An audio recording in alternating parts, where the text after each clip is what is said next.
nanti tagline-nya adalah Salam Budaya, Lestari Budayaku. Tangannya gini.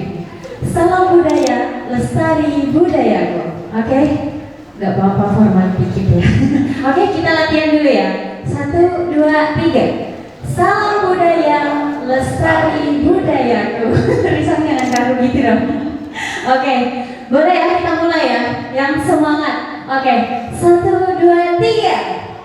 Salam budaya, lestari budayaku. Boleh tepuk tangan dong untuk kita semua. Boleh duduk kembali teman-teman semuanya. Oke, jadi ada tagline juga nih dari inisiatornya dari Taman Budaya Yogyakarta, yaitu Salam Taman Budaya Inovatif Kreatif. Oke teman-teman, Assalamualaikum warahmatullahi wabarakatuh. Selamat siang, salam sejahtera untuk kita semua. Om Swastiastu, Namo Buddhaya, salam kebajikan, rahayu. Yang terhormat Ibu Dr. Anda Purwiyati selaku Kepala UPT Taman Budaya Yogyakarta. Yang terhormat Ibu Dia Wahyu Aprilina SIP MPA selaku Kepala Seksi Dokumentasi dan Informasi Seni Budaya Taman Budaya Yogyakarta. Dan tentunya nanti ada narasumber kita yang berbahagia pada hari ini. Ada Mbak Siska Raharja, Mas Rizal Pahlevi, Bapak Haji Muhammad Yazid SAG, dan Mas Roni Rabanan serta teman-teman yang berbahagia, yang mana pada hari ini telah hadir di Taman Budaya Yogyakarta dalam acara Sarasehan Seni Budaya merayakan Sinema Mengelola Budaya. Oke, langsung saja untuk acara yang pertama, yaitu menyanyikan lagu kebangsaan Indonesia Raya. Hadirin dimohon berdiri.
Oke, teman-teman diharapkan duduk kembali.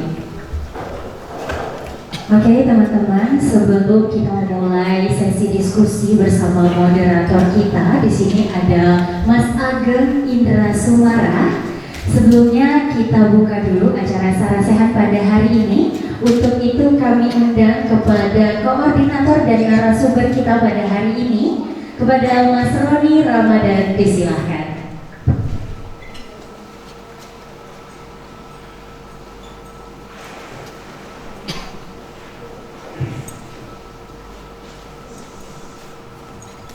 Cek.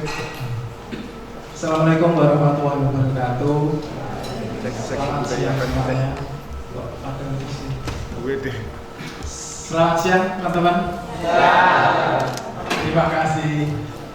Sebelumnya terima kasih yang sudah datang dan teman-teman dari banyak kayaknya mahasiswa semua ya, maba-maba ada teman-teman dari PASA juga ada Mas Risan, Mbak Vivi, kemudian sebelumnya terima kasih untuk Taman Budaya Jakarta dan Kepala Taman Budaya Ibu Mulyati dan Kepala Seksi Dokumentasi Ibu Dia Wahyu Aprina dan teman-teman seksi dokumentasi yang saya banggakan dan saya cintai. Sebelumnya juga dari tema kali ini sebenarnya ada kurasi beberapa perihal. Kalau dari tahun kemarin saya ingin membangun atau kita ekosistem film seperti apa. Kemudian dari Sarasa ini temanya merayakan sinema, mengelola budaya, strategi, tata kelola dan dinamika festival film di Yogyakarta. Nah, bagi teman-teman yang ingin belajar sebagai programmer film, terus tentang kegiatan filmmaker di Yogyakarta, terus bagaimana ekosistem film di Yogyakarta, semakin banyak dan semakin berkembang. Salah satunya yang di festival-festival film di Yogyakarta yaitu ya paling sering nonton atau datang Jogja Nanti Festival atau sudah pernah datang ikut workshop dan kegiatan. Terus ada FFD teman-teman. Kalau yang dari dulu pelajar FFPJ, saya juga jebolan FFPJ Festival Film Praja Jogja. Dari situ saya belajar juga bagaimana Jogja ini sebuah kota kecil tapi memiliki budaya yang sistem yang sangat-sangat baik menurutku di dunia film. Kemudian kalau di Jakarta kita ngomong tentang industri film, bagaimana industri sana terbangun dengan baik. Tapi menurutku di Jogja ini ada komunitas, ada paguyuban, terus ada festival yang baru dan selalu menumbuhkan orang-orang yang berkualitas juga. Salah satunya juga ada Mbak Cika, ada Mas Riza, salah satu narasumber juga. Nanti juga ada salah satu dari Komisi D DPRD DIY. Dan terima kasih juga untuk Mbak Cika, Mas Riza sudah bisa datang juga.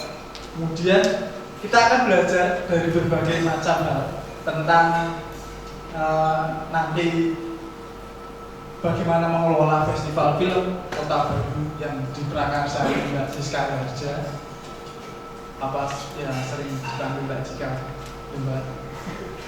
Terus teman-teman sudah pernah datang di Kota Baru Film Festival yang asli Jogja? Ada enggak? Enggak ada. Sleman, Sang. Terus dari situ saya jadikan sebuah tema yang semakin luas untuk mempelajari bagaimana dinamika film di Yogyakarta. Ngomongin dinamika juga ngomongin tentang ekosistem di Yogyakarta juga. Bagaimana kita sebagai filmmaker itu selalu menjadi kreatif hustle. Kalau kita mengambil kutipan dari Mbak Dina dari salah satu festival film di Jakarta, Juni, dia ngomongin bahwa di Jogja itu orang-orangnya nyengkuyung. Maksudnya nyengkuyung itu apa-apa itu dilakukan dengan bebarengan, terus dengan komunitas. Terus kalau misal tidak ada yang ngomongin di Jawa gotong royong. Kalau misal nggak ada dana, ya sudah kita pakai dana sendiri. Terus setelah itu kita bangun sendiri. Salah satunya sewa screening itu, sewa screening aku pernah melihat ya dari komunitas di film di kampus kemudian jadi lebih luas dan semakin luas lagi. Dan salah satunya juga ya di FFPJ juga, karena aku pernah terlibat juga jadi tahu bagaimana sekarang sudah dinaungi oleh dinas kebudayaan. Terus begitu saja mungkin yang menjadi prolog. Nanti teman-teman mau belajar, mau sharing ilmu tentang apa aja, dan bahkan nanti kalau misalnya ada unek-unek bisa memberikan aspirasi kepada para bapak. Dari Bapak Yasin, salah satu komisi D dari DPRD. Nanti teman-teman juga bisa sharing untuk ilmunya untuk apa belajar sebagai filmmaker di Jogja dan sebagai apapun yang akan belajar tentang film itu. Begitu saja. Terima kasih atas kehadirannya. Ini sangat-sangat banyak sekali juga. Dan terima kasih untuk yang sedia dan intinya ingin belajar dan mau nanti belajar tentang apa aja dan tanyakan apa saja terkait di sini. Terima kasih. Assalamualaikum warahmatullahi wabarakatuh. Waalaikumsalam warahmatullahi wabarakatuh. Beri aplaus dong untuk Mas Roni Ramadan sebagai koordinator kita dan juga narasumber kita pada hari ini. Oke teman-teman, tadi udah disinggung sama Mas Roni bahwasanya Yogyakarta itu memiliki posisi strategis sebagai pusat seni budaya sekaligus berbarometer perfilman di Asia Tenggara. Nah, dinamika festival film di Yogyakarta seperti JAW, FFD, FFPJ, Pekan Film Yogyakarta, Heritage Film Festival, serta sewan screening hingga festival-festival yang diselenggarakan oleh komunitas ini telah memperlihatkan ekosistem sinema yang dinamis, kreatif, dan berdaya saing. Namun dengan banyaknya festival-festival tadi masih ada yang perlu diperbaiki lagi. Masih terdapat tantangan penting bahwa perlu dikelola secara lebih profesional, transparan, dan berkelanjutan. Antara lain regulasi dan kelembagaan yang belum solid, keberlanjutan pendanaan, serta koordinasi antar penyelenggara. Nah, untuk itu langsung saja kita mendengarkan dialog dari moderator dan juga narasumber kita pada hari ini sehingga kita dapat pencerahan nantinya, dan juga teman-teman di sini yang ingin bertanya tentang regulasi atau tata kelola festival film boleh banget teman-teman. Oke, langsung saja ya. Kita panggil, inilah dia moderator kita, Mas Ageng Indra Sumara. Boleh plus teman-teman untuk moderator kita pada hari ini. Jadi Mas Ageng ini teman-teman juga alumni dari FTV ISI Yogyakarta. Dan Mas Ageng akan memandu acara kita pada hari ini. Oke, untuk selanjutnya ada Mbak Siska Raharja selaku produser CEO Elora Film dan Director Kota Baru Heritage Film. Beri tepuk tangan untuk Mbak Siska. Dan selanjutnya kita panggil nih Mas Rizal Pahlevi, yaitu dosen sutradara dan ketua Paguyuban Film Yogyakarta. Beri aplaus dong untuk Mas Riza.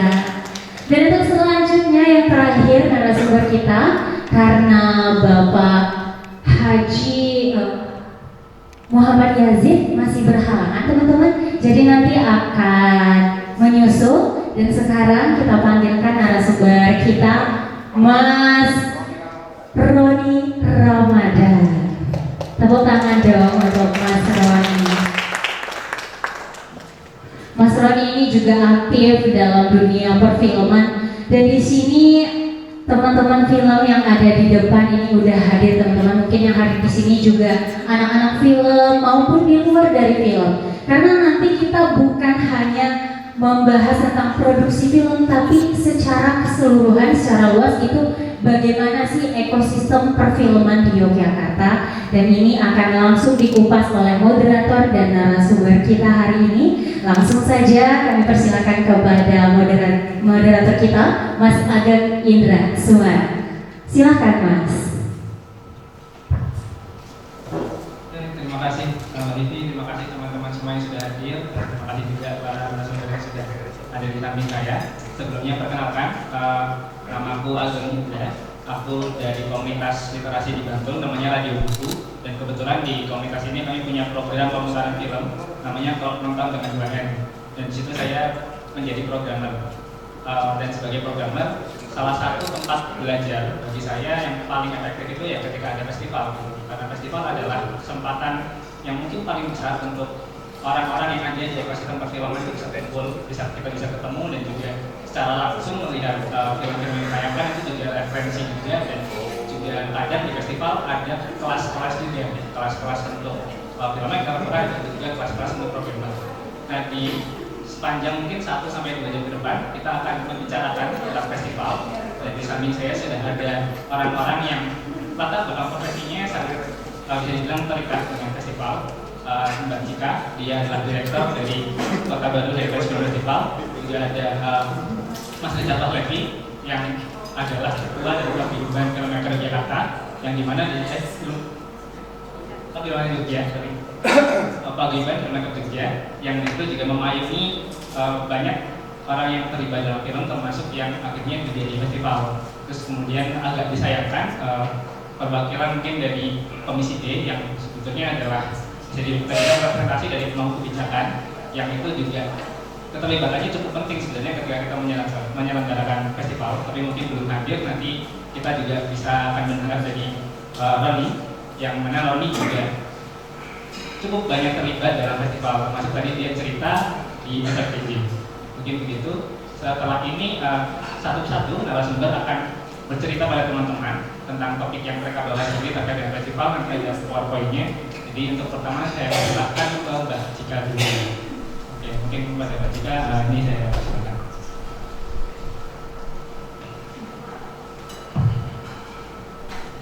Oke, terima kasih teman-teman, terima kasih semua yang sudah menyelenggarakan acara ini. Senang sekali bisa berjumpa di sini. Ya, kita mungkin ngomongin soal festival dan tata kelolanya dan ekosistem yang ada di Jogja saat ini seperti apa. Mungkin kita bisa lihat dari presentasi KHFF juga. Kebetulan saya membuat sebuah presentasi yang memang mungkin sangat relate dengan tata kelola festival saat ini. Karena kenapa? Karena di KHFF sendiri adalah kayak semacam sampel yang paling tepat gitu, karena KHFF ini adalah sebuah festival yang memang adalah sinergi antara pemerintah daerah dan komunitas gitu. Jadi memang benar-benar ada sebuah sinergi yang berjalan, dan perjalanan ini bukan hanya 1 tahun selesai lalu gimana, itu enggak. Karena biasanya ketika kita ada sebuah inisiatif dari mungkin pemerintah daerah atau apa untuk sebuah event gitu lalu selesai dalam 1 kali ini. Nah, ini adalah bukti bahwa sebuah festival yang diselenggarakan oleh pemerintah daerah dan komunitas itu bisa berjalan simultan hingga sekarang sudah berjalan 3 tahun dan akan berjalan keempatnya. Nah, next lagi. Oke, di sini kita lihat bahwa namanya itu adalah Kota Baru Heritage Film Festival. Nah, kalau saya mau cerita di awal-awal itu memang Kota Baru Heritage Film Festival ini berawal dari inisiatif dari pemerintah kota atau dari Dinas Kebudayaan Kota Jogja untuk membuat sebuah event yang mempromosikan Kota Baru sebagai kawasan cagar budaya seperti itu. Nah, dari situ kemudian dengan diskusi hingga terbentuklah sebuah festival namanya Kota Baru Heritage Film Festival. Nah, mungkin di sini kita nggak asing lagi ketika kita lihat bahwa kita mungkin bisa ke dunia internasional. Kita bisa lihat ada Locarno Film Festival. Locarno itu adalah sebuah kota di Swiss dulu, terus kemudian ada Cannes, sebuah kota kecil lagi di Prancis. Lalu kita juga lihat ada misalnya di Balu atau apa. Nah, kita melihat bahwa kota-kota kecil ini ternyata menjadi sangat terkenal karena hanya membuat sebuah festival. Yang festival itu akhirnya memperkenalkan kota itu sendiri ke dunia internasional. Nah, di awal kita juga punya visi-misi bahwa bagaimana sih kalau Kota Baru itu juga orang mengenal Kota Baru karena ada namanya Kota Baru Heritage Film Festival. Nah, di awal itu tuh gampangannya gini, kita nge-search Kota Baru nih di Google gitu. Lalu yang dilihat, yang muncul pertama kali adalah Kota Baru di Kalimantan, kayak gitu. Nah, gambarannya adalah bagaimana ketika kita membuat event hingga suatu saat ketika SEO Google itu akan memunculkan Kota Baru itu adalah Kota Baru Jogja yang urutan pertama, seperti itu sebenarnya. Itu kayaknya harus seperti itu. Nah, makanya yang namanya festival itu adalah momentum yang tepat atau media yang tepat karena ketika dalam sebuah festival itu tuh media exposure-nya juga besar dan lumayan, jadi semuanya memang akan terlilit ke Kota Baru yang Jogja gitu. Nah, memang hasilnya itu tuh sampai sekarang itu belum sampai kita ke Kota Baru, mengatakan Kota Baru yang di Kalimantan itu, karena memang di Wikipedia dan lain-lain memang itu adalah sebuah sebuah kota di dalam geografis ya, tapi ketika kita langsung di halaman pertama itu, kita langsung kota baru itu akan muncul, bagaimana kota baru Heritage Film Festival itu muncul dan memunculkan kota baru Jogja gitu. Dari sini saya mau ngomong bahwa sebuah festival itu sangat relate untuk mempromosikan sebuah kota, sebuah area gitu, karena kalau dibilang kota baru itu kelurahan, tapi semua orang jadi tahu itu bukan hanya Jogja, tapi bahkan kelurahannya aja kita bisa exposure sebesar itu untuk memperkenalkan sebuah kota gitu. Nah itu adalah visi-visi awalnya. Nah di awal kemudian ada yang namanya Kota Baru Heritage Festival, jadi masih KHF. Jadi di situ kita mensinergikan antara festival budaya dan festival film. Jadi masih ada dua sisi gitu. Nah di sini waktu itu memang sangat besar hingga ada 1.000 orang per hari. Kemudian waktu itu ada acara yang cukup sempat viral, itu adalah namanya itu tuh drive-in cinema dengan becak gitu. Jadi itu kalau dulu tuh kan zaman dulu jadul-jadul itu kan ada mobil-mobil yang nonton bioskop atau layar kaca pakai mobil gitu. Nah kita membuatnya dengan nontonnya pakai becak waktu itu. Jadi kita waktu itu ada 200 becak kurang lebih, kita becak kayu itu benar-benar kita panggil terus di Trigosono, lalu ada banyak sekali becak untuk menonton drive-in cinema itu. Itu adalah sebuah program kreatif dari KHF pertama. Lalu yang kedua adalah yang tahun 2024. Waktu itu kita mensimpelkan lagi. Jadi yang pertama itu kayak kita tuh punya banyak kayak gimana ya supaya heritage itu tuh dikenal gitu, warisan budaya itu dikenal. Nah tuh orang-orang pasti tanya, film dengan warisan budaya tuh yang kayak apa ya? Kayak gitu, kita pada nanya gitu, apakah yang harus ada unsur ini, unsur itu, atau gimana? Jadi waktu itu kita merasa bahwa ini adalah tantangan kami sebagai penyelenggara festival, membuat festival film warisan budaya yang temanya aja udah membuat kita tuh jadi nggak bisa bikin tema lagi. Taruhlah, ketika kita nonton JAP itu ada temanya apa? Misalnya temanya tentang diaspora, temanya tentang apa gitu. Nah, festival film dengan tema umum setiap tahun punya tema yang berbeda-beda. Sedangkan kita di Kota Baru Heritage Film Festival, karena kita udah punya tema warisan budaya, kita takut nih kalau kita bikin tema lagi itu akan membuat itu mempersempit gitu. Heritage aja udah membuat tema sendiri gitu. Jadi kita memang sengaja kita tidak membuat tema per tahun gitu. Nah, terus akhirnya warisan budaya seperti apa yang akan kita buat? Itu adalah warisan budaya yang akhirnya kita ambil aja sesuai warisan budayanya kesepakatan dari UNESCO waktu itu. Gitu. Jadi warisan budaya yang memang akan ada intangible yang intangible itu tuh jadi kayak warisan budaya yang tak benda. Kemudian ada tangible, itu adalah warisan budaya benda. Jadi ada bangunan, ada apa, sedangkan intangible itu ada nyanyian, puisi, atau apa yang turun-temurun diwariskan seperti itu.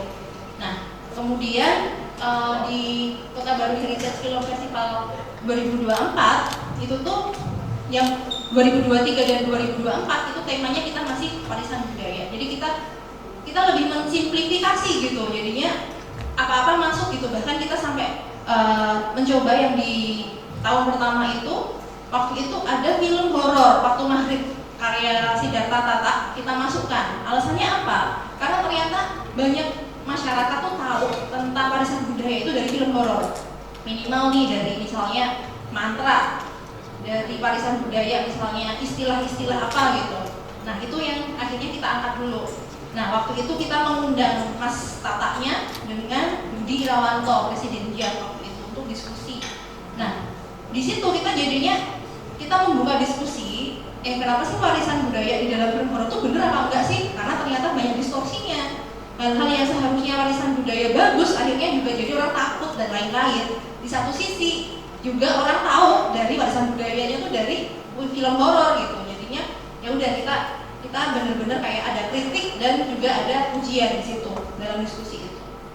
Nah kemudian di tahun kedua dan tahun ketiga kita mulai nih tahu nih bahwa di warisan budaya itu tuh kita buat lebih kritis gitu. Di tahun kedua kita lebih kritis, di tahun ketiga next. Nah kita mengusung dua pendekatan utama dalam kuratorial, yaitu heritage sebagai objek kritis dan heritage sebagai cara berpikir kritis. Awalnya adalah kayak gini nih gampangannya. dulu itu tahun pertama dan kedua saya selalu memberikan yang namanya kalimat tagline merayakan warisan budaya kayak gitu. Mari kita rayakan warisan budaya. Gitu. Kemudian kita melihat banyak sekali film dengan warisan budaya dari internasional juga kita ambil program-programnya. Kemudian kita jadi sadar bahwa tidak semua warisan budaya itu tuh bisa kita rayakan karena ternyata warisan budaya itu bisa juga hadir dari hal-hal yang memang itu dari tragedi, dari hal-hal yang sedih, dari hal-hal yang memang berasal dari sesuatu yang bukan sebuah hal yang indah seperti itu. Makanya terus kita membuat memang yang namanya warisan budaya tidak lagi hanya dirayakan, tapi bagaimana kita kritisi gitu. Kita mengkritik diri kita sendiri melalui warisan budaya seperti itu. Jadi kayak misalnya nih, gampangannya ketika kita bikin sebuah tema gitu, akhirnya warisan budaya sebagai kritik itu adalah ketika akhirnya kita mikir, kita selalu melihat film-film warisan budaya yang lama-lama gitu. Lalu bagaimana ya kita tidak meneruskan ini, kita mengkritik warisan budaya yang lama. Tapi akhirnya kita berpikir juga, bagaimana jika kita membuat film-film baru atau memaknai film-film yang baru juga dan berpikir seperti apa warisan budaya yang akan kita wariskan ke generasi kita besok gitu, ke cucu, ke anak gitu. Itu kan berada di tangan kita nih, jadi kita memang punya tanggung jawab itu untuk membuat warisan budaya yang benar-benar harus bagus gitu. Ya gitu, jadi kita karena itu adalah pengalaman ketika kita melihat banyak sekali film warisan budaya ya kita, wah warisan budaya dari nenek moyang tuh nggak semua bagus sebenarnya kayak gitu, nggak semuanya harus, intinya nggak semua warisan budaya itu tuh positif intinya gitu, jadi ada negatifnya juga dapat dan kita harus kritis untuk mengkonsumsi itu gitu. Nah itu yang dari POV tim program dan kami untuk menghadirkan festival ini menjadi festival yang kritis seperti itu. Next. Oke, next lagi. Nah ini saya mau memperkenalkan sih yang namanya program-program dari Kota Baru Heritage Film Festival itu apa aja. Nah, next lagi. Nah ini adalah memperlihatkan ada yang namanya awards-nya. Itu yang termasuk adalah kategori yang kita tampilkan, yang kita tawarkan di setiap edisi gitu. Dan ini selalu ada dari setiap tahun. Yaitu yang pertama adalah ini yang pertama sorry saya nggak lihat. Itu ada Purwasiswa Award. Nah Purwasiswa Award itu adalah kategori untuk pelajar. Jadi kita membuat kategori untuk pelajar yaitu SMA, rata-rata SMA yang masuk. Kemudian yang di bawah itu ada Karya Nagri Awards, itu adalah kategori untuk film-film yang mengandung unsur warisan budaya dan karya Nagri itu dibiayai oleh pemerintah pusat gitu. Jadi kita ada Indonesiana, ada kementerian, itu tuh masuknya ke karya Nagri dan memang tidak hanya dibiayai tapi juga ada juga yang inisiatif gitu dari pemerintah pusat. Lalu Mahaditya itu adalah kategori umum. Nah bisa jadi kategori umumnya ini bisa dilihat sebagai kategori tertinggi. Jadi memang kategori umum itu tuh dananya itu tuh netral dari mana aja bisa dan dari usianya juga umum gitu, bukan dari kalangan pelajar juga. Lalu Sahasa Karya itu adalah seperti karya Nagri tapi kategori ini dibiayai oleh pemerintah daerah. Jadi misalnya kemarin itu banyak sekali film dari yang didanai sama dana istimewa ya, dari provinsi itu ada yang menang, juara satunya itu dari masuknya kategori Sahasa Karya seperti itu. Nah, kenapa kita membuat 4 ini? Karena kita ada seperti menjembatani antara bahwa film festival ini adalah sinergi antara pemerintah daerah dan komunitas seperti itu. Jadi kita membuat kesempatan bagi semuanya dan ternyata memang 4 ini adalah kategori yang membuat kita itu pas gitu. Jadi tidak semuanya itu bisa dicampur-campur gitu. Nah, kebetulan dari Sahasa Karya dan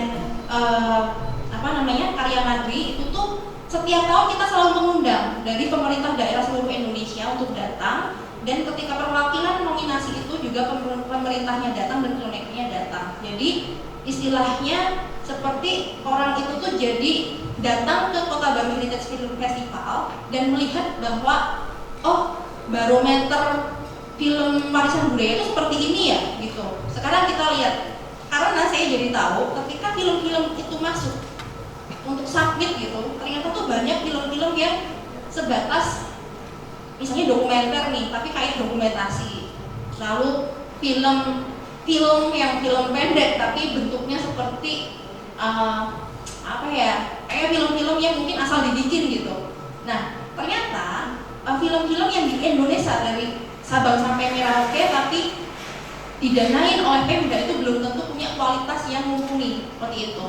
Nah, dari sini kita jadi memperlihatkan nih dari Pemda-Pemda, oh ternyata film dari pemerintah tuh bisa sebagus ini ya Mbak? Iya dong kayak gitu. Jadi itu kita membuat sebuah barometer bahwa film dengan warisan budaya itu bisa setinggi ini kualitasnya gitu. Dengan adanya festival ini orang jadi tahu bahwa membuat film warisan budaya itu nggak boleh asal seperti itu. Nah ini yang kita pegang sebagai barometer. Next lagi. Nah terus kita juga ada program namanya Layar Kobar.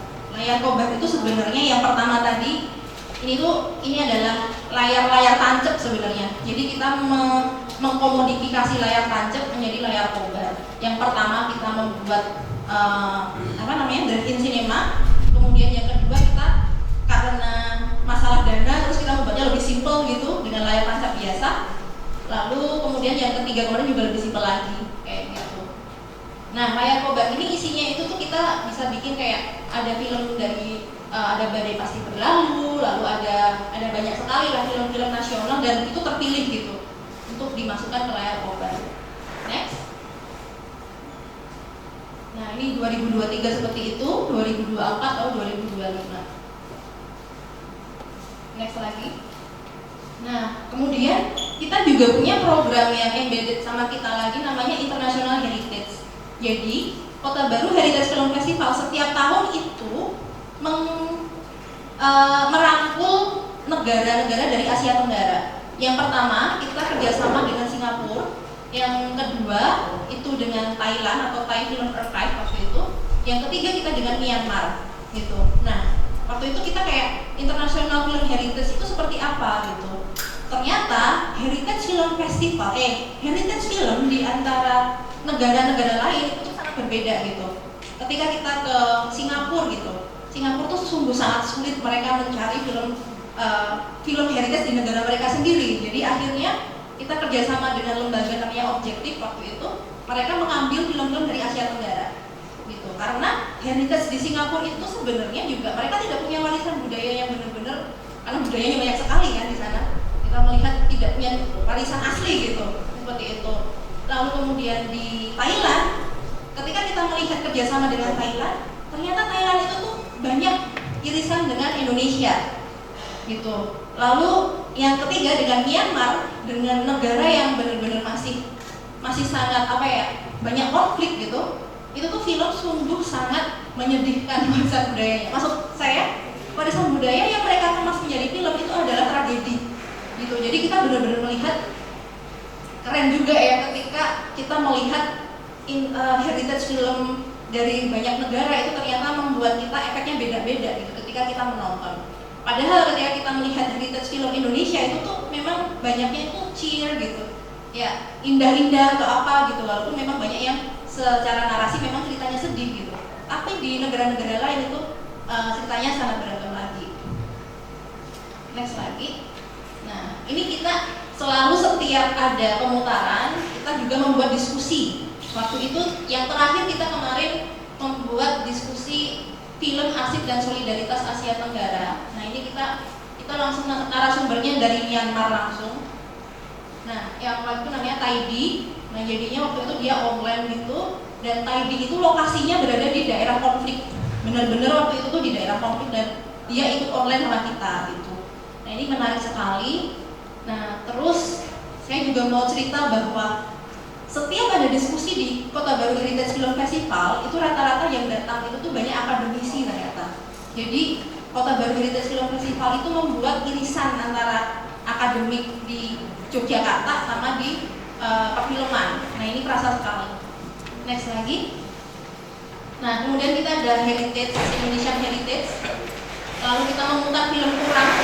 Film kurang itu sebenarnya film kiri, karena itu adalah film yang memang dari Bakti Asia Gian. Waktu ini film kiri yang terselamatkan.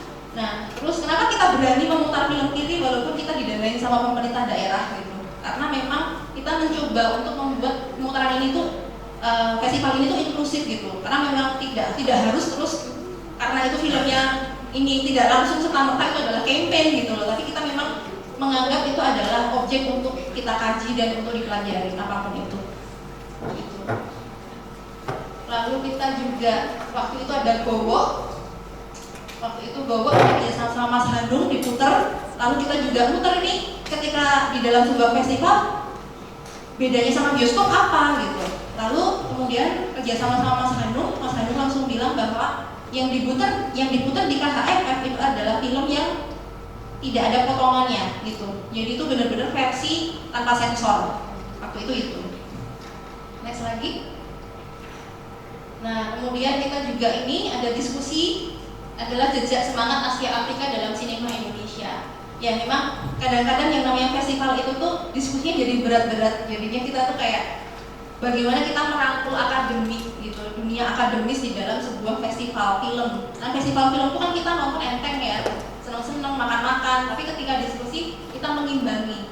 Kenapa kita mengimbangi? Karena kami sangat sadar kami berada di ekosistem yang sangat tepat, yaitu di Jogja. Jogja itu tuh isinya pelajar-pelajar yang mahasiswa dan lain-lain yang memang sangat membutuhkan yang namanya panel-panel seperti ini, seperti itu. Next lagi. Lalu ini adalah Tracing the Heritage. Ini adalah workshop animasi, jadi sangat ramai banget waktu itu. Next lagi. Nah, ini adalah pameran. Kita kerjasama dengan Lokananta Solo. Kita membuat sebuah pameran tentang soundtrack Indonesia dari tahun ke tahun, dari awal sampai sekarang. Next. Oke, ini waktu itu kita kerjasama sama Kementerian Kebudayaan. Nanti saya akan bahas kenapa kita bisa kerjasama sama Kementerian Kebudayaan dan Lokananta. Next lagi. Nah, ini Pasar Kobar. Ini adalah variabel program yang sebenarnya itu adalah fringe event tapi wajib karena itu buat semua orang menjadi happy karena ada makan-makan, ada apa gitu. Ini kerjasama sama Pasar Kangen waktu itu. Next lagi. Nah, ini adalah tim KHFF 2023, 2024 dan 2025. Memang sebanyak ini memang bahkan ketika kita membuka sebuah lowongan volunteer itu tuh yang mendaftar itu tuh bisa 700, 800 seperti itu. Jadi banyak sekali memang. Jadi kita hanya memilih sekitar 50 kayak gitu. Next lagi. Oke. Itu tadi adalah presentasi saya soal Kota Baru Heritage Film Festival. Nah, saya ada beberapa catatan selama 3 tahun ini mengelola festival ini. Ada beberapa catatan dari saya. Ini adalah tentang nah, ini dan ekosistem ini ya. Saya mau ngomongin soal KHFF dan ekosistemnya gitu. Jadi memang KHFF itu tuh akhirnya menjadi perjumpaan budaya dan suara kolektif gitu. Jadinya kita sangat berusaha bahwa ini bukan hanya tentang film tapi juga bagaimana kita berjumpa dengan banyak multidisiplin gitu. Nah, itu usaha kita. Walaupun memang kita 50% harus film, 50% itu multidisiplin gitu. Tapi memang banyak kritik karena kenapa sih nggak film aja, nggak usah ada yang multidisiplin gitu. Tapi bagaimanapun sekarang itu kita untuk membuat sebuah festival yang benar-benar festif kita harus ada kolaborasi multidisiplin. Kemudian ada relasi dengan ruang kota dan city branding. Nah, ini tuh pertama waktu saya membuat edisi 1 gitu, kemudian kita riset tuh di Kota Baru tuh ada apa aja. Di Kota Baru kita punya Museum Sandi, kita punya ada RRI waktu itu menarik sekali. Kemudian ada Kota Rigosono, kemudian ada kafe-kafe, kita semua riset semua. Mana yang paling oke untuk venue festival? Akhirnya waktu tahun pertama kita sangat greedy banget, kita membuat udah semuanya deh gitu, kayak hampir semuanya tuh kita ambil gitu. Jadi kita kayak banyak plotting lokasi gitu. Dan ternyata itu tidak mudah. Yang namanya festival dengan lokasi yang berpindah-pindah walaupun hanya jarak jalan kaki ataupun motoran, itu tuh ternyata tidak mudah. Jadinya kemudian di tahun kedua kita memutuskan untuk fokus ke SMA 3 karena itu paling mudah dijangkau dan ternyata juga sangat kondusif sekali dari ruangannya dan lain-lain. Kemudian di tahun ketiga kita juga seperti itu. Nah, kemudian kita juga jadi mulai refleksi nih, oh ternyata festival dengan lokasi yang embedded dengan nama Kota Baru ini, kita tuh jadi kayak, wah kayak ini ya, susah juga ya, kita harus kayak di Kota Baru gitu, padahal kita mimpinya bisa nggak ya Kota Baru Heritage Film Festival itu nanti lokasinya di XX1 aja gitu kan, pasti semua orang mimpinya seperti itu gitu. Padahal waktu itu kita lompat ke GIK UGM aja tuh udah beda, karena itu Sleman gitu, sedangkan kita raya roaming gitu, padahal kita tuh kota gitu. Nah itu ya, itu adalah salah satu kendala kita dengan kerjasama dengan Pemda. Nah itu kendala. Jadi saya jujur aja bisa ngomong seperti ini karena memang itu ada jadi sebuah kendala juga. Kemudian ada agensi kolaborasi dunia akademis dan perfilman. Nah itu tadi saya bilang bahwa hampir semua festival warisan budaya di seluruh dunia itu tidak banyak, itu semuanya itu tuh benar-benar ada agensi yang kental sekali dengan akademisnya, jadi banyak menghasilkan penelitian dan lain-lain. Nah, kita merasa bahwa KHFF nantinya kedepannya kita berencana akan kerjasama juga dengan UNESCO, sehingga kita juga akan menghasilkan banyak tulisan-tulisan tentang warisan budaya.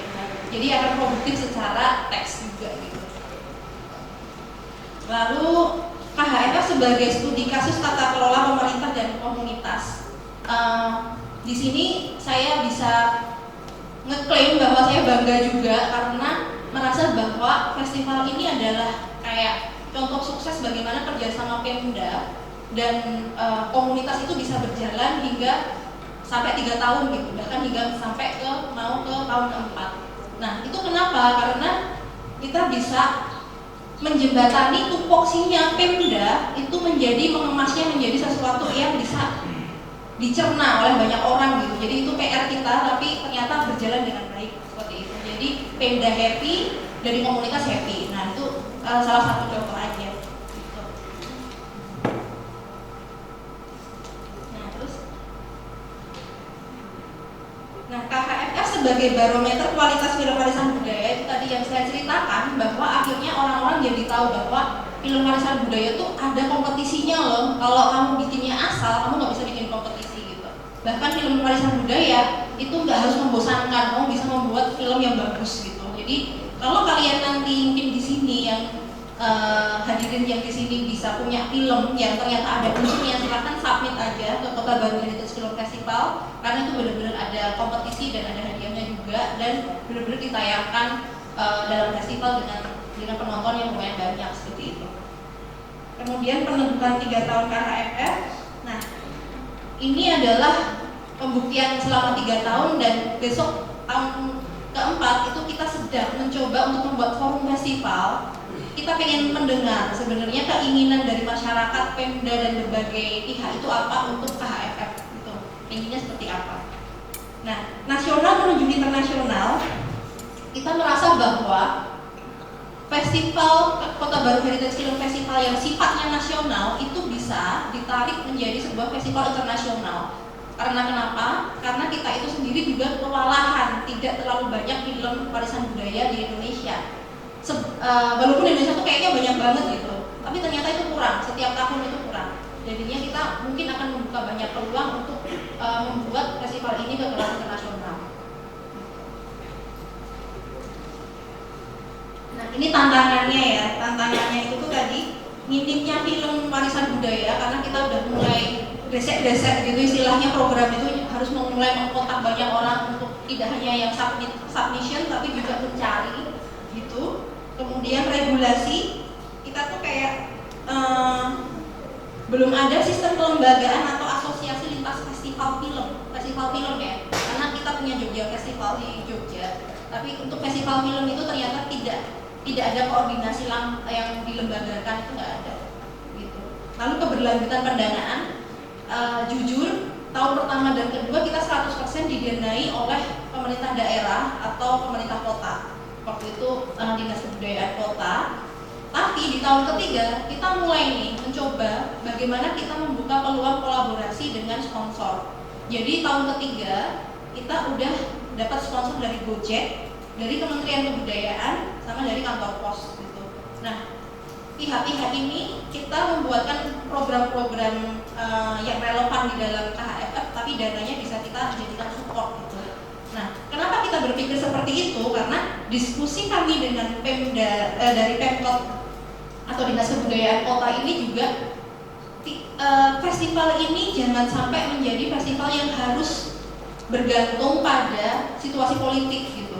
Bahkan ketika misalnya kan kita kan era politiknya siapa, lalu festivalnya jadi nggak ada gitu. Jadi festival ini tahun ke depan itu rencana memang akan menjadi sebuah festival yang komunitas gitu. Jadi bukan hanya festivalnya pemerintah, walaupun pemerintah akan tetap support gitu.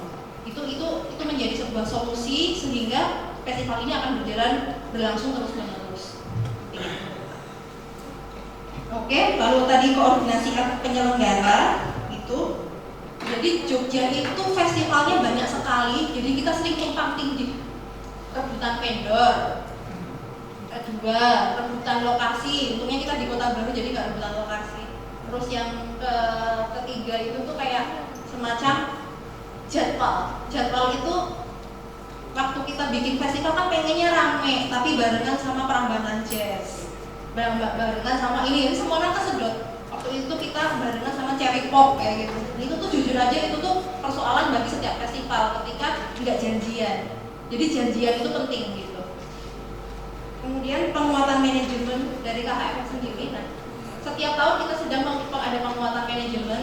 Jadi yang agak susah itu adalah festivalnya kadang-kadang kalau udah selesai 1 tahun habis itu semua orang langsung syuting lagi, langsung sibuk lagi ke dunia yang lain gitu. Nah itu yang harus kita kayak, bisa nggak sih kita kayak setiap tahun itu tuh bisa tetap ada standby untuk penguatan manajemennya dan arsip gitu. Nah itu adalah sebuah tantangan juga. Begitu, terima kasih sudah presentasi saya tentang Kota Baru Heritage Festival. Terima kasih.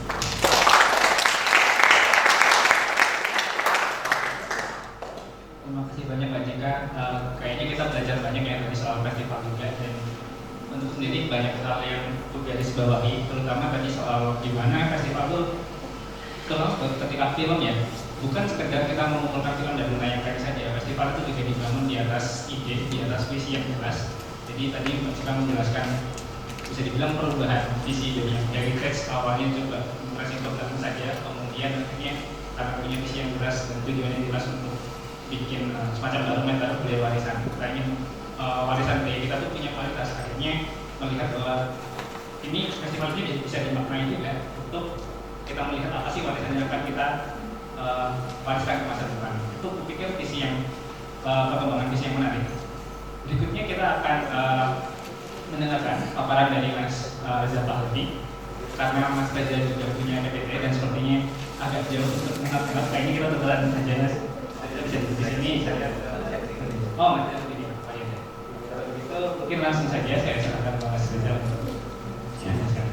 Terima kasih. Berhubung saya butuh bergerak ya sebagai manusia ekstrovert, jadi saya izin berdiri. Oke, selamat siang. Assalamualaikum warahmatullahi wabarakatuh. Nah, tadi MC udah ngajakin ice breaking. Mana tadi MC-nya? Mana sih Pak MC? Oh, tadi kan. Tadi saya pikir mau diajak ice breaking-nya tepuk sakinah. Saya rasa hal sama di sini. Baik, hari ini saya kenalan dulu. Nama saya Reza Pahlavi. Saya seorang sutradara, saya seorang dosen juga, sekarang ngajar di ISI Yogyakarta. Ada yang anak ISI Yogyakarta? 50% kan? Berat ya? Ya. Kemudian saya juga kebetulan jadi ketua paguyuban filmmaker Jogja. Dan di hari ini saya akan sharing-sharing lah ya. Tadi mungkin kalau Mbak Jika juga sudah banyak share soal Kota Baru Heritage Film Festival, saya lebih akan bicara soal tata kelola manajemen festival secara umum, dan ada beberapa hal juga yang ingin saya sampaikan gitu dari teman-teman paguyuban filmmaker Jogja. Next, anyway, biar saya tidak FOMO, saya juga mau promo kalau sebenarnya saya juga punya festival. Namanya adalah Kota Baru sih. Kira-kira Kota Baru nih tadi. Bioskop Tengah Kota. Baru dilaksanakan sekali sebenarnya tahun lalu. event besarnya. Waktu itu dia diadakannya di Sagan. Sagan tuh udah bukan kota baru ya Pak ya? Masih masuk ya? Oh masih kelurahannya, tapi bukan bagian dari kota baru film festivalnya. Tapi kalau event kecil-kecilnya itu lumayan banyak lah, karena kami sebenarnya lebih sering berkolaborasi dengan komunitas-komunitas, baik komunitas film, mau itu di kampus ataupun non komunitas film dan non kampus juga.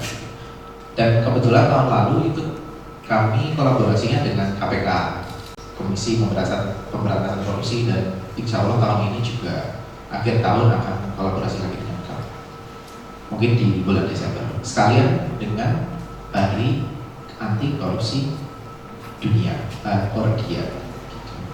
Oke, anyway, ngomongin soal festival film, itu kita sama-sama percaya ya kalau festival film itu adalah menjadi ruang budaya. Apalagi kita yang tinggal dan hidup di Jogja, kita tahu ini sebagai kota budaya, daerah budaya. Kenapa ngomong daerah? Karena tidak hanya di kota Yogyakarta itu sendiri, tapi di skala provinsi, di daerah istimewa Yogyakarta. Dan kita menyebutnya ini kan bukan provinsi ya, tapi daerah. Itulah kenapa kita juga sebutnya daerah istimewa, bukan provinsi. Festival film itu bukan hanya sebatas tontonan gitu, merawat tontonan, tapi juga jadi merawat nilai budaya yang kita miliki. Itu kalau ngomongin festival film. Boleh next. Nah, kalau ngomongin festival film di Jogja ini jadi salah satu kota paling aktif festival, dan beberapa di antaranya ya ini ada JAF, ada FFD. Kalau JAF itu Jogja Asian Film Festival, Jogja Netpack Asian Film Festival. Ada yang pernah ke JAF? Boleh mana? Wah, sinema banget nih. Ke FFD, ada yang pernah? Ya Allah, satu doang. Oh, ada dua. Ada yang lain? Oh, ini lebih tinggi. FFD. Ada yang tahu kepanjangan? Jangan nggak tahu kepanjangan FFD? Festival Film Dokumenter. Iya, karena datang jadi tahu. Nih, bukan yang belum tahu nih, FFD itu Festival Film Dokumenter. Kebetulan JAF sama FFD itu sama-sama satu lagi ya, FFPJ. Ada yang tahu kepanjangannya? Festival Film Plaza Jogja. Ketiga festival film ini tuh hampir beriringan biasanya ya, pelaksanaannya hampir bersamaan di akhir tahun, kisaran bulan November dan Desember gitu. Biasanya antara FFD dulu baru JAF atau sebaliknya gitu, mungkin selisih seminggu atau 2 minggu. Kemudian ada 3 tahun terakhir ini ada Heritage. Oh, ini kelewatan kota barunya, maaf Mbak Cika, kelewatan. Kayak ke auto hapus deh. Heritage Film Festival. Saya sempat ikut tuh tahun lalu, berarti tahun kedua ya Pak ya. Tahun lalu 2024. Kemudian ada Vegan Film dan banyak lagi. Kemarin belum lama kalau di DC sendiri ada Jawa Screening. Di MRTC ada Parade Film MRTC, dan di kampus-kampus lain. Mereka punya Tebas Award dan semua kampus aku rasa punya. Jadi dari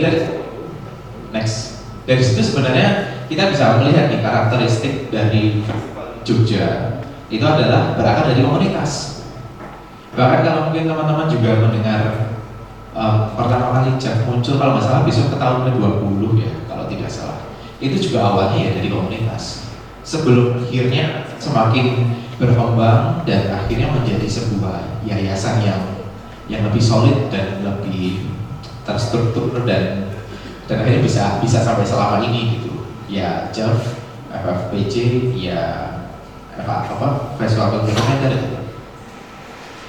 gitu. Nah sebenarnya yang akhirnya komunitas-komunitas di kampus pun itu juga sebenarnya based on komunitas ya, dari UKM yang akhirnya menyelenggarakan acara screeningan pada awalnya, yang akhirnya berkembang workshop dan akhirnya menjadi festival.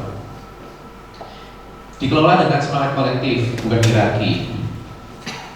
Ya seringnya ya gitu, akhirnya di beberapa festival, sebenarnya nggak cuma di Jogja sini Pak ya, di luar Jogja pun ada beberapa festival yang besar akhirnya hilang pas kemarin pandemi.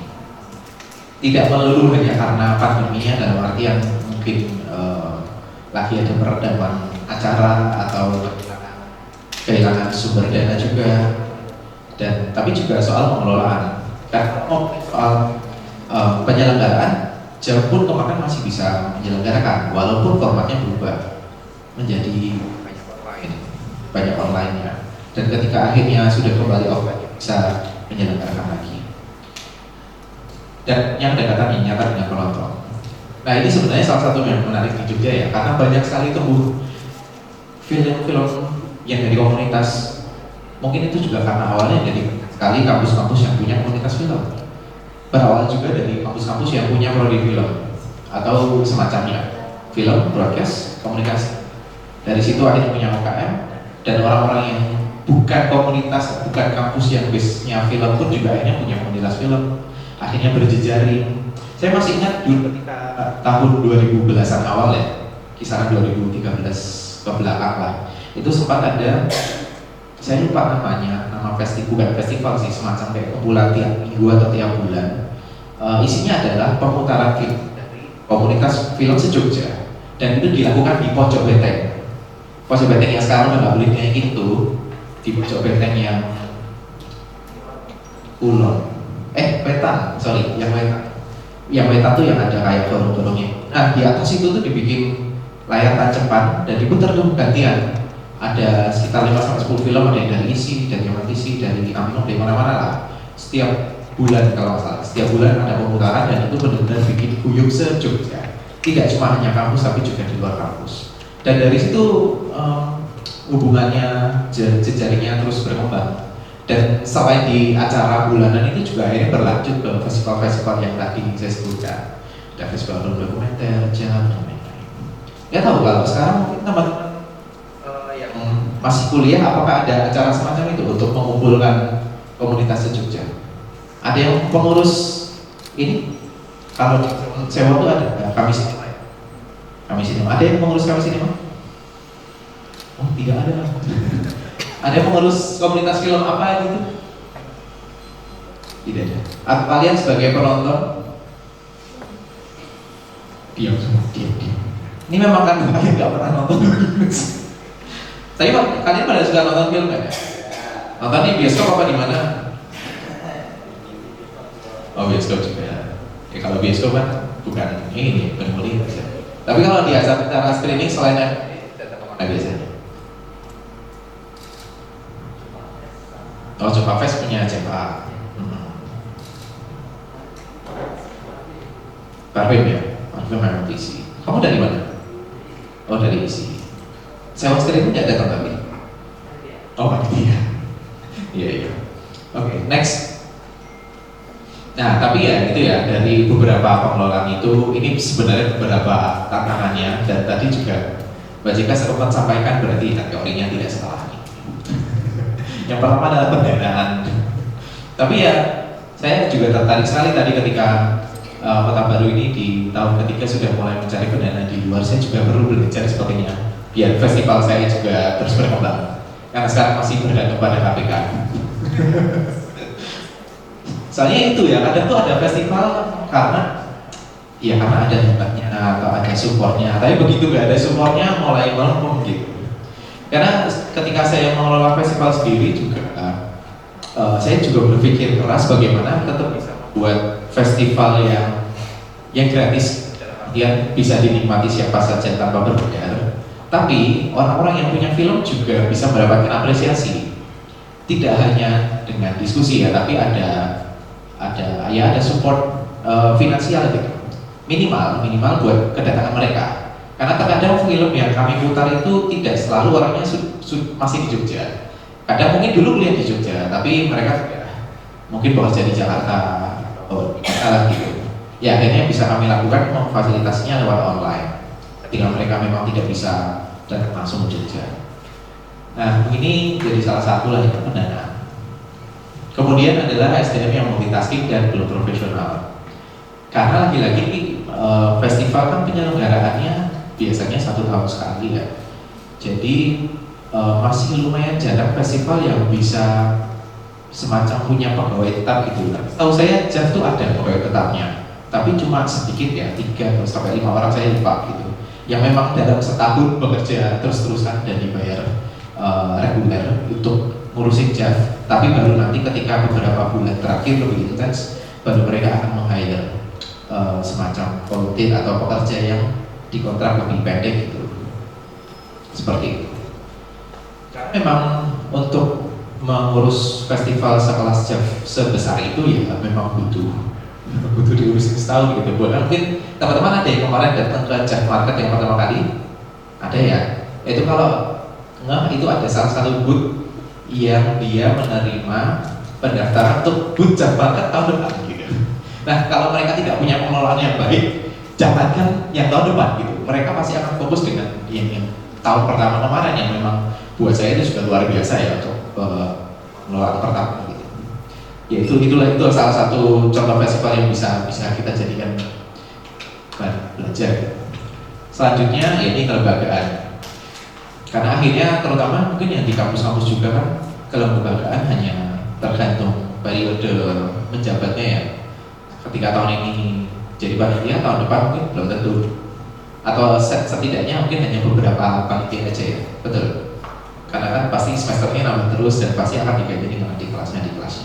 Terkadang itu terputus rantainya, dan yang paling sering terjadi adalah ketika kemarin pandemi ini, ya kan. Tapi ya lagi-lagi itu hal yang wajar gitu, karena memang pandemi kemarin kan full online gitu. Akhirnya yang pembelajarannya nggak ketemu, apalagi mau bikin event gitu. Kemudian adalah dokumentasi dan arsip festival yang sering terabaikan.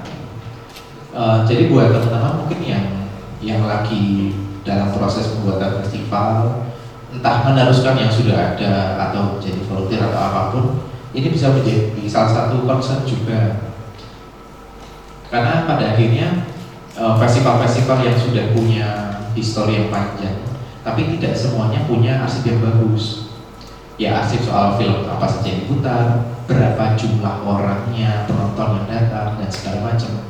Karena buat lagi-lagi buat sustainability juga, ketika ingin mengadakan di tahun-tahun selanjutnya dan mencari support gitu ya, pendanaan atau apapun itu, data-data itu yang bisa kalian jual juga. Bahwa oh ternyata festivalku ini sudah ditonton sekian ratus atau sekian ribu orang, sudah dilaksanakan dengan melibatkan berapa filmmaker, berapa menit diskusi, dan seterusnya. Dan ini juga sih yang coba saya terapkan ketika kemarin saya bikin Bioskop Tengah Kota, dan saya rapihkan benar-benar itu datanya. Dan kemudian, nah itu typo ya, harusnya regulasi dan kolaborasi dengan pemerintah yang temporer, belum sistematis. Ya memang terkadang menjadi kendala juga ketika memang pemerintah setiap 5 tahun itu kan selalu berotasi dengan kepala yang sama pun belum tentu bawahannya sama, dengan program yang judulnya sama juga belum tentu gelontoran anggarannya juga sama, sehingga ya memang penting juga buat kita bisa menjalin kerjasama dengan pemerintah yang lebih sistematis, itu lebih pasti, dan kita juga bisa tidak bergantung dengan pemerintah atau penyumbang dana yang setiap tahun itu juga menarik. Nah itu ya yang di ujung buatnya. Yang penting bukan cuma bikin festival, tapi bisa bikin festival yang terus hidup, sustainable. Next. Nah akhirnya dari yang tantangan-tantangan tadi, kita bisa coba ya untuk menerapkan prinsip transparansi dan partisipasi dalam pengelolaan program dan dana. Ini yang bisa terus dieksplor, sehingga ya festival tidak hanya berdiri ketika kita mau gerak aja gitu, tapi akhirnya bisa kita buat sistem yang sistem itu akhirnya bisa menggerakkan festivalnya. Kemudian juga kekuatan kolaborasi. Ketika kemarin saya bikin Bioskop Tengah Kota itu juga hadir karena kolaborasi dengan komunitas-komunitas gitu. Kemarin saya tidak membuka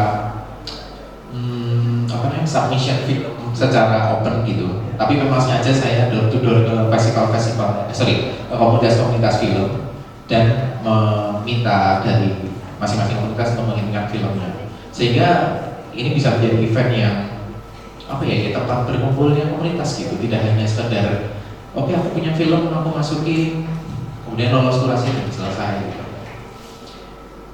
Dia pentingnya mendokumentasi arsip proses festival yang tadi sempat saya sampaikan juga, dan juga membangun sense of ownership antara anggota dan relawan, sehingga ya relawan atau volunteer atau apapun itu, panitia itu tidak hanya sekedar oke aku akan mengisi waktu luang untuk tahun ini dan ya udah pekerjaan selesai ya selesai, tapi itu bagaimana setiap orang yang terlibat dalam festival itu bisa merasa memiliki. Next. Nih, festival film sebagai ekosistem. Karena ketika teman-teman di sini banyak yang kuliah film, banyak yang membuat film, tapi kalau nggak ada festivalnya ya akhirnya mau diputar gimana ya kan? Jadi sebenarnya ketika kita bicara orang film gitu, itu tidak hanya orang di produksi saja, nggak cuma sutradara aja, nggak cuma penulis, nggak cuma produser gitu, tapi juga ada orang-orang yang ada di eksibisi, yaitu ya festival film. Sehingga ketika teman-teman di sini belajar membuat film itu bisa kok memberikan satu opsi pilihan bahwa eksibisi itu juga jadi salah satu ladang gitu atau peluang untuk mencari kerjaan gitu, dan peluang karir juga, sehingga festival ini tidak akan mati ke depannya. Tapi yang jelas ya harus mempertimbangkan tadi yang kesalahan-kesalahan tata kelola festival film menjadi yang lebih terarah, ya struktur kelembagaan lah, ngomongin SDM-nya, komunikasi. Tadi juga saya sempat mencari-cari ya Mbak Cika soal komunitas festival, penyelenggara festival film gitu, aku juga belum ketemu memang sejauh ini. Karena ya ternyata di beberapa festival memang sempat melakukan kolaborasi dan itu menyenangkan sekali, menyenangkan. Tapi itu memang masih dilakukan secara manual ya. Jadi ya dari festival ke festival, bukan yang memang beneran ada komunitasnya sehingga kita bisa dengan yang punya festival, siapa yang mau ikut nyumbang program atau apalah, itu akan lebih seru sebenarnya. Apalagi kalau bicara jejaring ke luar negeri juga. Terkadang kita mungkin untuk festival baru untuk tembus ke luar negeri kan agak sulit gitu ya. Tapi ketika mungkin sudah punya jejaring ya jadi akan lebih enak. Next. Kalau misal bicara soal paguyuban filmmaker Jogja, jadi akhir ini kami lagi sering banget nih diajak diskusi itu apa? Diskusi yang agak serius gitu, bukan agak sisaan serius sebenarnya.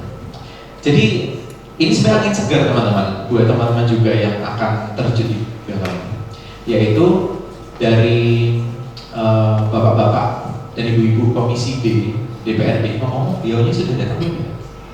10 menit lagi. Oh 10 menit lagi, ya aku udah ngomongin sekarang lagi ya. Jadi beliau-beliau ini itu punya inisiatif untuk membuat rancangan peraturan daerah tentang perfilman.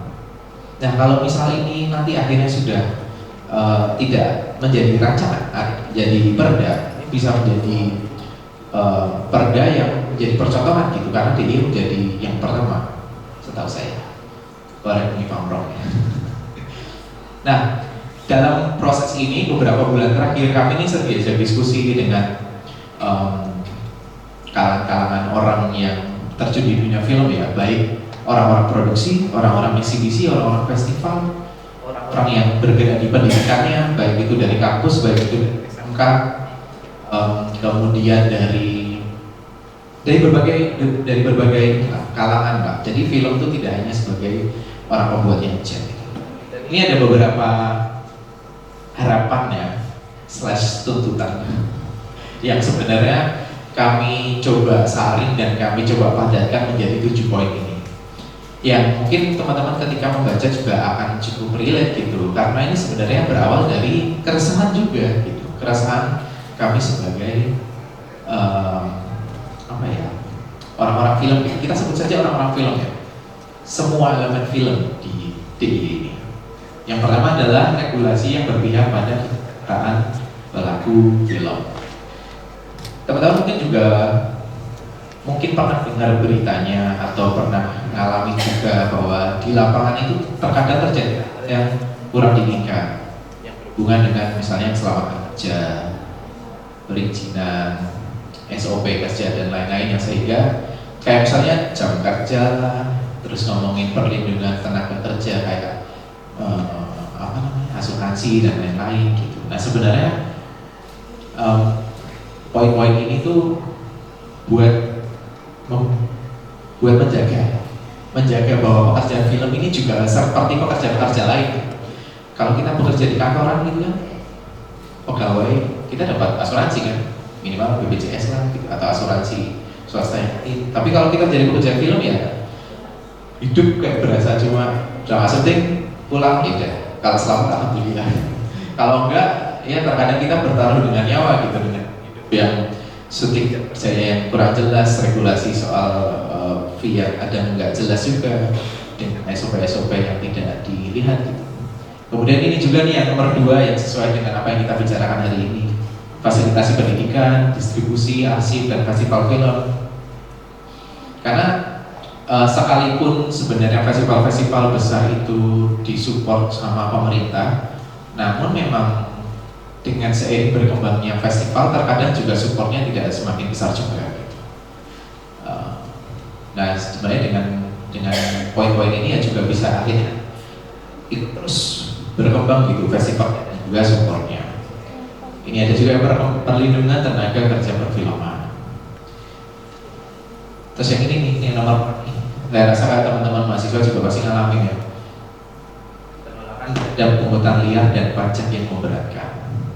Kalau kita lagi syuting di mana ditodong sama preman setempat, sama warga, sama siapapun lah yang berseragam maupun tidak berseragam gitu. Tidak ada standarisasi perizinan juga, itu ngomongin soal kemudian izin dan insentif investasi. Sebenarnya kita tuh kalau syuting ya mau aja bayar ya.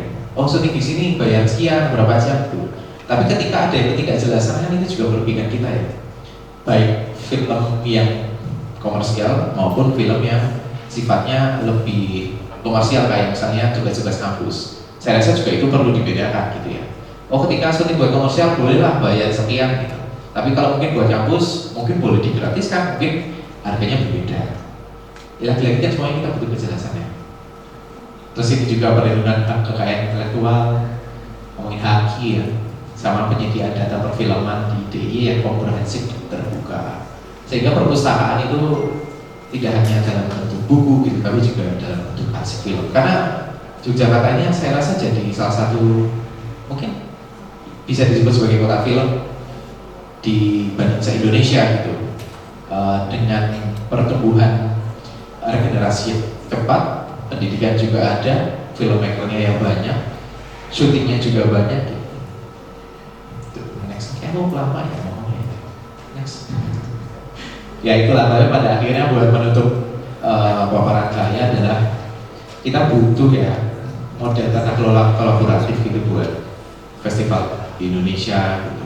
Dan mungkin saya juga sekalian mengajak buat teman-teman semua itu buat kita sama-sama bersama dengan komunitas, akademisi, pemerintah, dan siapapun lah untuk bisa sama-sama menjaga festival-festival yang ada di Jogja yang sedang bertumbuh ini terus bisa berkembang. Dan mungkin teman-teman yang mau buat festival baru juga silakan kita sama-sama berpegangan bareng-bareng di Jogja ini juga bisa menjadi kota festival film ini. Terima kasih.